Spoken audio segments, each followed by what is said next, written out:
Bismillahirrahmanirrahim. Ve bihi nesta'in. Elhamdülillahi Rabbil alemin. Vessalatu vesselamu ala seyyidina Muhammedin ve ala alihi ve sahbihi ecma'in. In the name of Allah, the Merciful, the Compassionate. And from Him do we seek help.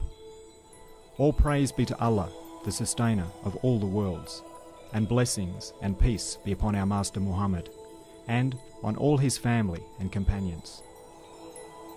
Brother, you wanted a few words of advice from me, so listen to a few truths included in 8 short stories, which, since you are a soldier, are in the form of comparisons of a military nature. I consider my own soul to need advice more than anyone, and at one time I addressed my soul at some length with 8 words inspired by 8 verses of the Quran from which I had benefited. Now I shall address my soul with these same words, but briefly and in the language of ordinary people. Whoever wishes may listen together with me. The first word, Bismillah, in the name of Allah, is the start of all things good. We too shall start with it. Know, O my soul, just as this blessed phrase is a mark of Islam, so too it is constantly recited by all beings through their tongues of disposition. If you want to know what an inexhaustible strength, what an unending source of bounty is Bismillah, listen to the following story, which is in the form of a comparison. It goes like this. Someone who makes a journey through the deserts of Arabia has to travel in the name of a tribal chief and enter under his protection. For in this way he may be saved from the assaults of bandits and secure his needs.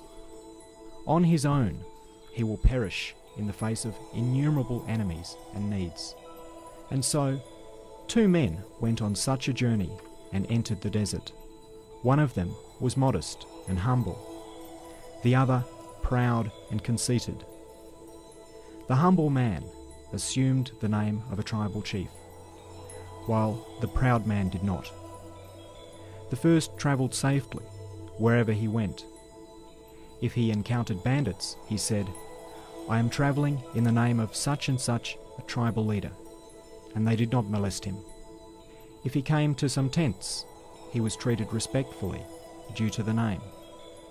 But the proud man suffered indescribable calamities throughout his journey. He both trembled before everything and begged from everything. He was abased and became an object of scorn. My proud soul, you are the traveller, and this world is a desert. Your impotence and poverty have no limit, and your enemies and needs are endless. Since it is thus, take the name of the pre-eternal ruler and post-eternal lord of the desert, and be saved from begging before the whole universe and trembling before every event. Yes, this phrase is a treasury, so blessed that your infinite impotence and poverty bind you to an infinite power and mercy. It makes your impotence and poverty a most acceptable intercessor at the court of one all-powerful and compassionate.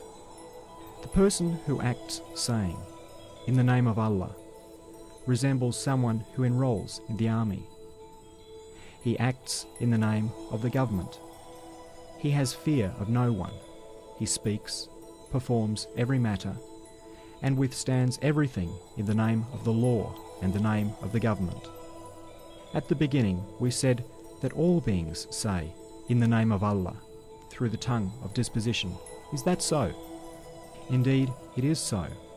If you were to see that a single person had come and had driven all the inhabitants of a town to a place by force and compelled them to work, you would be certain that he had not acted in his own name and through his own power, but was a soldier, acting in the name of the government and relying on the power of the king.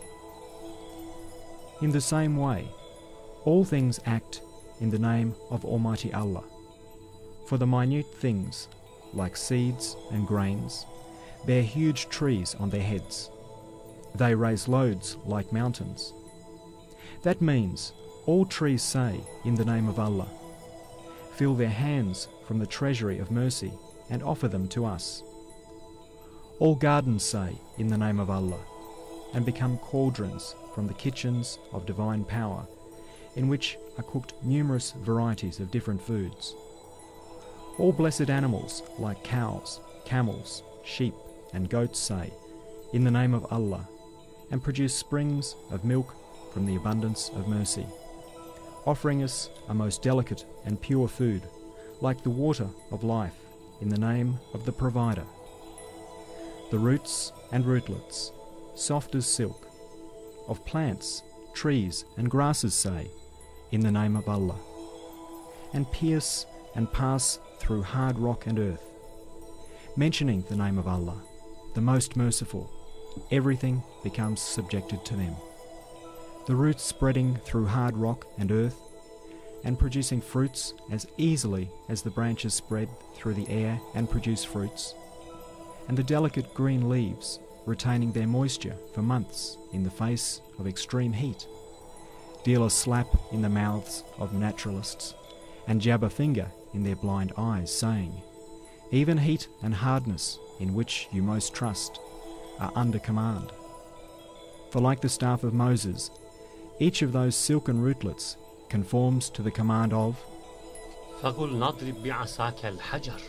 And we said, O Moses, strike the rock with your staff, and splits the rock. And the delicate leaves, fine as cigarette paper, recite the verse, يَا نَارُ كُونِي بَرْدًا وَسَلَامًا. O fire, be coolness and peace, against the heat of the fire. Each like the members of Abraham, upon whom be peace. Since all things say, in the name of Allah, and bearing Allah's bounties in Allah's name, give them to us, we too should say, in the name of Allah. We should give in the name of Allah, and take in the name of Allah. And we should not take from heedless people who neglect to give in Allah's name. Question. We give a price to people who are like tray bearers. So what price does Allah want, who is the true owner? The answer. Yes, the price the true bestower of bounties wants in return for those valuable bounties and goods is three things. One is remembrance, another is thanks, and the other is reflection, saying, in the name of Allah at the start is remembrance, and all praise be to Allah at the end is thanks. And perceiving and thinking of those bounties, which are priceless wonders of art, being miracles of power of the unique and eternally besought one, and gifts of his mercy is reflection. However foolish it is to kiss the foot of a lowly man who conveys to you the precious gift of a king, and not to recognize the gift's owner, is 1,000 times more foolish to praise and love the apparent source of bounties and forget the true bestower of bounties. O my soul, if you do not wish to be foolish in that way, give in Allah's name, take in Allah's name, begin in Allah's name, and act in Allah's name. And that's the matter in a nutshell.